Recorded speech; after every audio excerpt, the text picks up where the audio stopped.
hintayin mo pa ako, may pangarap pa tayo. Tapos nakita ko na yung anak ko na umiiyak po. Nakita ko na siya na umiiyak po, kahit bangkay na po siya. Nagsasama yung nervyos ko, galit ko, lahat parang ganun. Parang kailangan ko rin mamatay, magsama kami. Ganyan yung masasabi ko.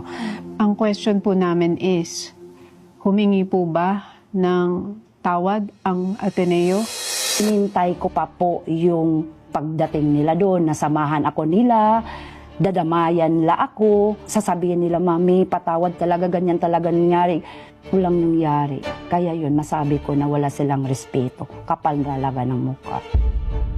Galing pa yung anak ko doon sa Aurora.